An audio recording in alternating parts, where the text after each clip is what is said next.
Pendientes de esta radicalización en Estados Unidos, quedan apenas unos días, un poco más de un mes, ¿no?, para asistir a esta carrera presidencial que desde luego va a estar interesante. Si os parece, vamos a ahondar ya también en el conflicto en Ucrania, pendientes del plan de Zelensky, pendientes también en Rusia del presidente de la Duma, Vyacheslav Volodin, que, haciéndose eco de las palabras de Putin de la semana pasada, advertía de nuevo a Occidente. Dice que tienen sus armas más poderosas listas. En estos momentos se habla incluso de una posible prueba nuclear en medio de estos misiles de Estados Unidos y de Reino Unido, que han vuelto a crear discordia, han vuelto a escalar la tensión y sobre todo han vuelto a cruzar la que parece ser la última línea roja por parte de Putin. Eduardo, te quiero preguntar por esto, la implicación de Occidente, de la OTAN en este conflicto y la respuesta de Rusia. Lo que parece evidente es que cada vez hay más presión sobre Vladimir Putin. Indiscutiblemente es así. ¿Por qué? Pues porque las bombas están llegando a donde no deben, a donde no deberían llegar cuando hablamos de territorio ruso, ¿no? Y efectivamente Rusia no está acostumbrada a un quid pro quo ni a un equilibrio de respuestas en modo alguno. Está totalmente alineado con la estrategia que sigue Israel de hay que responder a los golpes con unos contragolpes absolutamente desproporcionados y brutales, y si son más sofisticados todavía mejor. Yo creo que esto que ha dicho Zelensky, de tenemos las armas al 90%, bueno, es que da igual que diga que las tiene al 100%. Había una divertida película que se llamaba Valkyria, en donde uno de los actores era un general alemán, y cuando tenían todo preparado, antes de ponerse en marcha, les dice, era Terence Stamp, el actor, uno de mis actores favoritos, decía, caballeros, esto es un plan militar, nada va a ser como esperamos, ¿no? Y efectivamente así fue, ¿no? Siempre se dice que el primer tiro se carga cualquier estrategia, ¿no?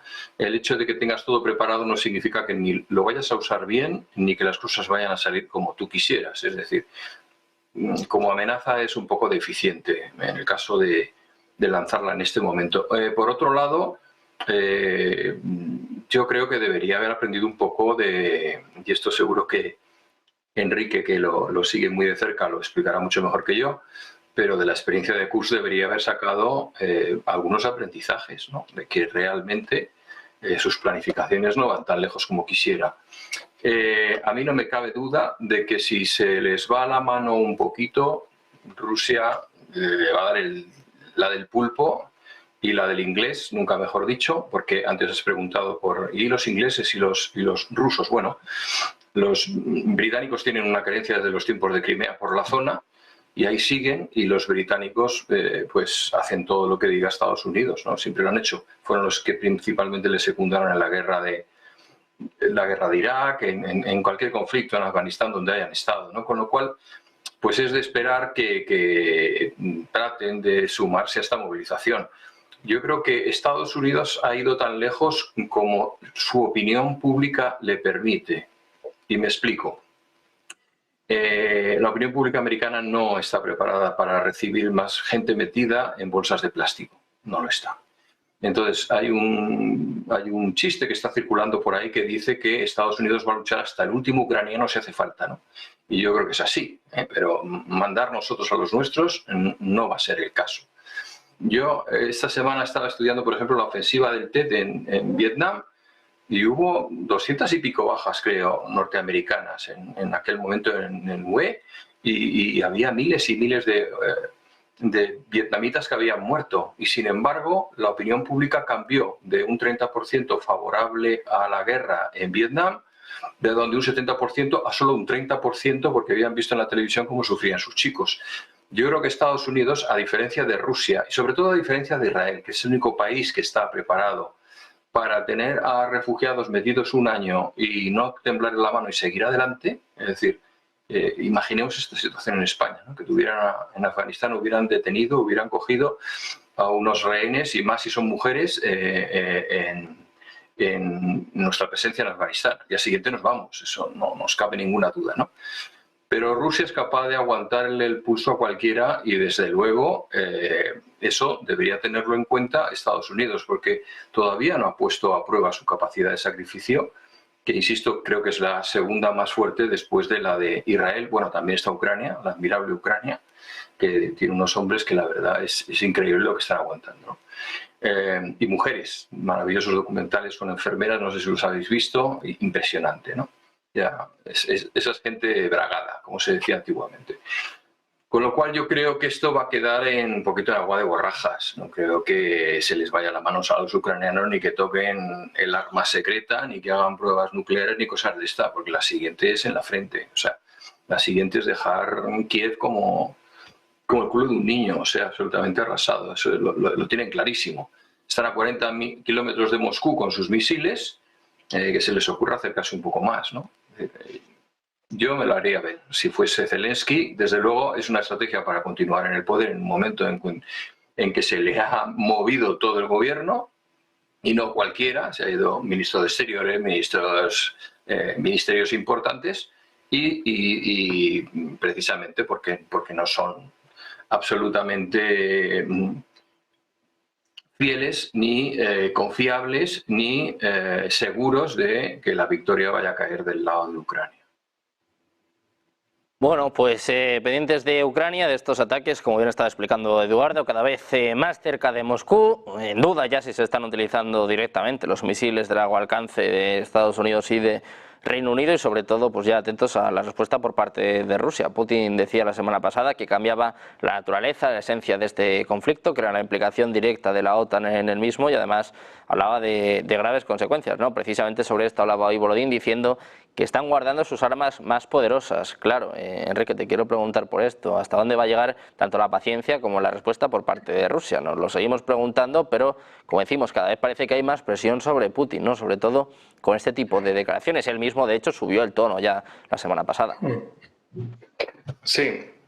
Recordemos también casos anteriores, en semanas anteriores, donde aparece la noticia: el mayor ataque con drones y misiles de Rusia sobre Kiev y otras ciudades de Ucrania. Ya, previo paso de ataques similares de Ucrania contra Rusia, es decir, respuestas a un ataque. Entonces, ya han pasado muchas ocasiones antes, volverán a pasar, habrá otra serie de ronda de ataques de respuesta por parte de Rusia, y el frente, vaya por Dios, y el frente seguirá avanzando. ¿A qué me refiero? Al frente, joder, estoy fino hoy, al frente de Pokrovsk seguirán avanzando, luego el cerco de las tropas ucranianas que se metieron en Kursk. Bueno, meterse en Rusia es muy fácil, salir de ella y a ver cuántos salen, eso es ya lo difícil. Y lo que están demostrando los rusos una vez más es que invadir Rusia es muy fácil, la cosa es quedarse allí, aguantar en el terreno y a ver cuántos salen de esa.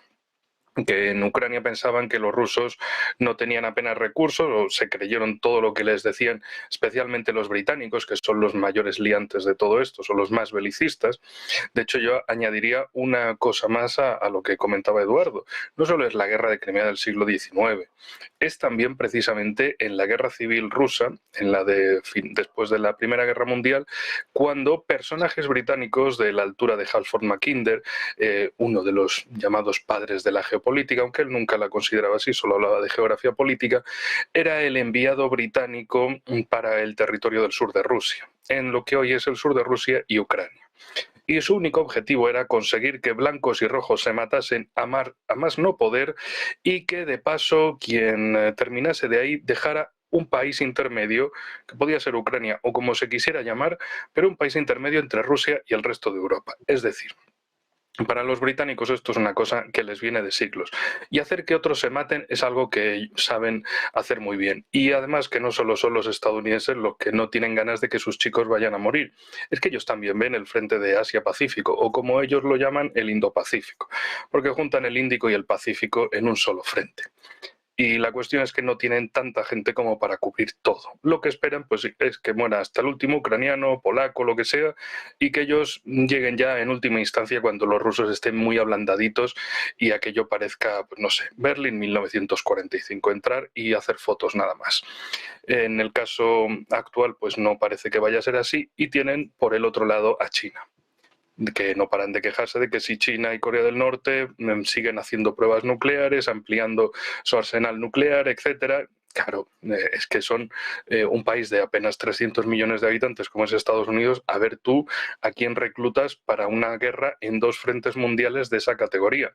Por eso, por un lado, intentan utilizar a los intermediarios de Europa y por eso también hay un tema que no para de moverse, que es el hecho de traer de vuelta a Ucrania a esos ucranianos que se fueron como refugiados hace más de 2 años. De hacerles la vida imposible, dejarlos sin documentación o dejarlos sin dinero para que tengan que volverse a Ucrania forzosamente. Bueno, esa es la planificación de Kiev. Y así tener 300.000 soldados nuevos del tirón. Ya.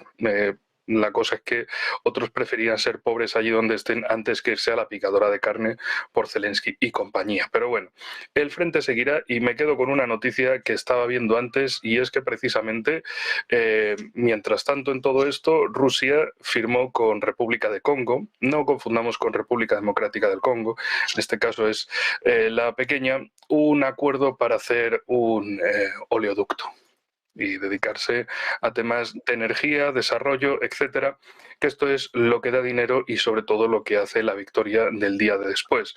Mientras tanto en Europa, pues no sé, dentro de poco se dirá que el carbón es energía verde, que la nuclear es energía verde, que básicamente todo lo que dé electricidad es energía verde y da igual que el día anterior fuera problemático para el cambio climático, generase un daño medioambiental, nada. En fin, la cosa es eso, como en el caso de Rusia siguen ampliando y lo que digo siempre, aquí hay 2 eventos importantes, 2 eventos fundamentales. Por el lado ruso es la cumbre de los BRICS a finales de octubre, del 22 al 24, y por el lado estadounidense son las elecciones a principios de noviembre.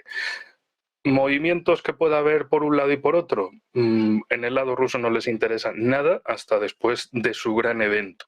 Y en el lado estadounidense, pues también a ver qué sucede en todo esto. Claro, si Kamala Harris parece que va a perder las elecciones irremediablemente, a lo mejor se les ocurre montar alguna guerra para intentar animar las encuestas. Pero claro, recordemos cómo empezó esto, con la gran cagada mediática de la retirada en Afganistán. Es decir, que como planificadores, como estadistas, pues no son muy buenos. Bueno, pues precisamente mirando al conflicto en Ucrania, si os parece, miramos brevemente de nuevo al conflicto en Oriente Medio. Les contábamos hace escasos minutos este hackeo a los buscapersonas de Líbano, en concreto de los combatientes de Hezbollah. Se habla ya de más de 1000 heridos y ojo porque esto también repercute en Irán. La agencia Reuters habla en estos momentos de que el embajador de Irán en el Líbano, Mojtaba Amani, se encuentra entre los más de 1000 personas heridas en la serie de explosiones de buscapersonas tanto en Líbano como en Siria, es lo que está informando la agencia, el medio de noticias iraní Mer. Como decimos, el embajador de Irán en Líbano, Mojtaba Amani, ha sido herido hoy mismo precisamente en medio de estas explosiones de buscapersonas, es lo que está informando la agencia iraní, mientras cientos de miembros del grupo de Hezbollah han resultado gravemente heridos en incidentes similares. En medio de la escalada con Líbano, en medio de rumores también de una posible destitución del propio ministro de Defensa, Yoav Gallant, nueva escalada con el Líbano. Se habla de que los buscapersonas que han explotado hace apenas unos minutos eran el último modelo adquirido por Hezbollah hace unos meses, es lo que están apuntando la agencia Reuters. 3 fuentes de seguridad dicen, bueno, que precisamente Israel de momento no ha hecho comentarios, pero que Netanyahu ha insinuado que Jerusalén está detrás de este ataque. La oficina del primer ministro se apresura a distanciarse de esta afirmación, pero como decimos, Netanyahu insinúa que Israel está detrás de este hackeo de buscapersonas, más de 1000 personas heridas, y ojo porque el embajador de Irán está entre ellas. Muy pendientes del desarrollo de esta noticia, pendientes también de imágenes de lo que sucede en estos momentos en el Líbano. Volvemos a mirar a conflicto en Ucrania. Emiliano, te quiero preguntar por las últimas advertencias por parte de Rusia, hablando de que tienen preparadas sus armas más poderosas y esperando también a lo que hay definitivo, a la luz verde a Ucrania para que pueda atacar con estos misiles de largo alcance de Estados Unidos y de Reino Unido. Decía un alto cargo de la OTAN que está justificado militarmente. Bueno, como hemos venido hablando, Ucrania tiene el derecho a la legítima defensa ante la invasión de su soberanía territorial, ante el bombardeo continuado y sistemático de sus infraestructuras, edificios, escuelas, puertos, barcos, por parte de Rusia. Es decir, está ejerciendo su derecho a la legítima defensa. Y la comunidad internacional, en principio, basándose en esa legítima defensa, pues tiene que tratar de ayudar y colaborar.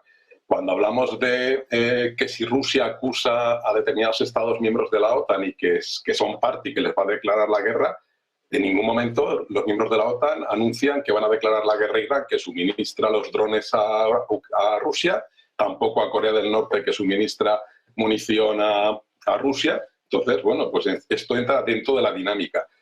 Y una de las cuestiones que hay que tener también presente es, habría que preguntarle a la familia de los soldados rusos que mueren en el frente, porque es un poco la técnica stalinista, ¿no? Voy a mandar oleadas de infantería para que mueran en esos frentes, tanto en la zona de Donetsk como Luhansk, y nadie les pregunta a esas familias. De hecho, el lunes firma un nuevo decreto donde quiere subir a 180.000 nuevos reclutas.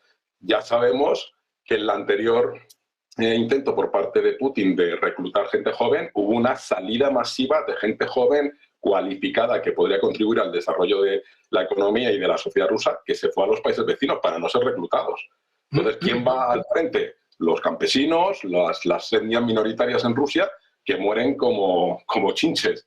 Es decir, y también, por supuesto, desde el lado ucraniano. Por lo tanto, en lugar de incrementar el diálogo sobre quién tiene un misil más novedoso o dónde vamos a llegar desde el punto de vista de bombas nucleares, lo que habría que tratar es de establecer un poco las bases para llegar a una negociación. Y esas bases para establecer una negociación, por mucho que Zelensky diga que tiene el 90% del plan de paz preparado para presentárselo a Biden y a los dos candidatos, en el fondo no tiene en cuenta una variable. Por mucho que haya una variable económica, una variable política, otra variable diplomática, pero ¿alguien le ha preguntado al señor Putin si quiere negociar? Porque Putin jamás negocia, que esa es una de las realidades que tenemos que afrontar todos. Putin nunca negocia, por lo tanto, lo único que se puede provocar es que internamente dentro de Rusia, dentro de las élites políticas y económicas rusas, traten de poner fin al mandato de Putin, que ha llevado a la sociedad rusa a ser un paria internacional, a estar aislada, a tener que buscar alternativas, a dejar de obtener ingresos multimillonarios del gas que vendía a Europa. Entonces, bueno, pues a lo mejor hará muchas cosas con el Congo, pero también habría que preguntarse dónde están los mercenarios Wagner, ahora ya bajo el control del gobierno ruso, en Mali, que acaba de ser atacado por terroristas, cuando mandaron salir a los franceses, con una orden también para los norteamericanos. Es decir, que realmente Putin lo que está haciendo es tratando de incrementar las masas, pero él tampoco tiene nada claro hacia dónde va la guerra. Por mucho que avance Pokrovsk, por mucho que afiance posiciones en las zonas ya ocupadas, pero tiene todavía al frente de Kursk, que todavía ha hecho algunos avances, pero siguen estando en territorio ruso, de soberanía rusa. Entonces, tratemos de buscar la distensión entre ambos, porque lo único que hace es acabar con la sociedad ucraniana y con la sociedad rusa, desafortunadamente. Y entonces, bueno, pues podemos seguir hablando de a ver quién la tiene más grande, y entonces pues nos encontraremos con que alguno le dará el botón que no debe.